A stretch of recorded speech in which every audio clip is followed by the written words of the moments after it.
सनातनियों, हिंदुओं, मेरे प्यारे भारतीयों, भारतीयों का मतलब समस्त नागरिक। मैं आप सबके बीच में आज महादेव के श्री चरणों में सौगंध लेकर निकला हूं। इस भारत को जिहाद मुक्त करना है,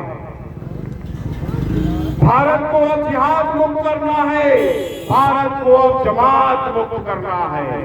इस जमात और जिहाद ने भारत के साथ, भारत में रहने वाले नागरिकों के साथ, भारत में रहने वाली हमारी माताओं बहनों के साथ जो छल कपट किया है, ऐसे जिहादी लोगों का भारत में कोई स्थान नहीं है।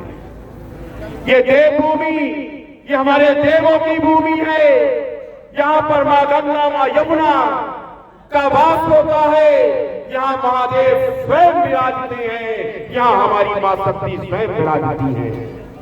ऐसे स्थान को दूषित करने वाले जाति मानसिकता के लोगों को अब हमें अपने बीच में समझना होगा और उनको बीच से निकालना भी होगा।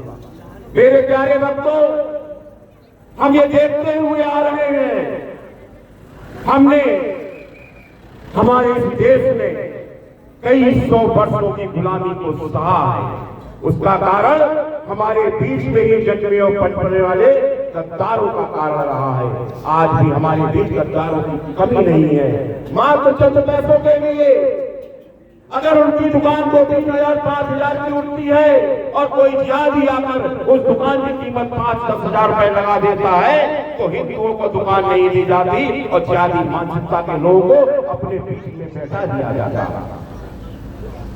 मेरे लिए कितनी माताओं बहनों के फोन में मैंने यहाँ पर लगातार यात्राएं निकालकर लोगों से मिला, लोगों की पीड़ा को सुना और समझा, तो मालूम चला कि महाराज जी, पहले एक व्यक्ति आता है, यहाँ पर एक दुकान खोलता है, कुछ दिनों बाद उसके रिश्तेदारों का आना शुरू हो जाता है और धीरे धीरे करके पूरी मार्केट पर कब्जा कर लेते हैं और हिंदुओं के अधिकारों को, उनके व्यापारों को छीन लिया जाता है।